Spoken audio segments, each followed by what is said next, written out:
The new 2025 Chevrolet Corvette ZR1 is here, and it's badass. Powered by a twin-turbocharged 5.5-liter V8 engine. The American supercar makes 1,064 horsepower and 828 pound-feet of torque, rocketing it to a top speed of 215 miles per hour.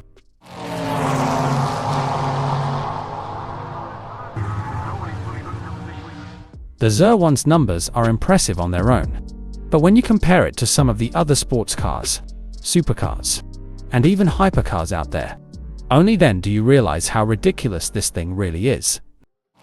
Number 1. It's more powerful than the Mercedes-AMG 1, even with an F1 engine, a high-tech pushrod suspension, and a $5.50 million price tag. The ZR1 makes more power than AMG's newest hypercar. The ZR1 has 1,064 horsepower to the AMG 1's. Number 2. It has nearly as much torque as a Ram 2500 diesel truck. Heavy-duty diesel trucks are known for their torque, but with 828 pound-feet coming from the ZR1's 1.2-liter V8 engine, this supercar has nearly as much twist as a Ram 2500 diesel truck.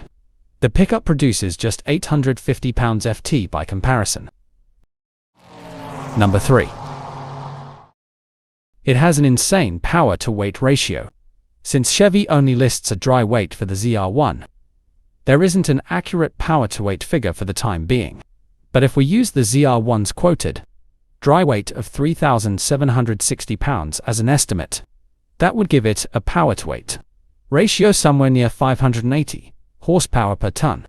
Even with fluids, the ZR1 would still beat the likes of the Bugatti Veyron, 474 horsepower per ton, and the Porsche.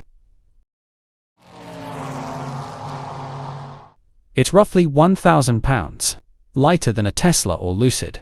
Again, since Chevy only lists a dry weight of 3,670 pounds, we don't know exactly how much the ZR1 weighs versus a Tesla Model S, Plaid, or Lucid Air Sapphire. But when looking at the dry weight, the Vette is 1,096 pounds lighter than the Model S and 1,666 pounds lighter than the Air Sapphire, even with fluids. The ZR1 will still be way lighter than either of these performance EVs. Number 5. It has more downforce than a Huracan Stow, with the optional ZTK package, which adds a rear wing, front dive planes, and a gurney flap on the hood. The Corvette ZR1 has up to 1,200 pounds of downforce at speed. That's not as impressive as some other track cars. The Porsche 911 GT3 RS has 1,896 pounds, for example, but it's better than a Lamborghini STO 926 pounds, and plenty of others.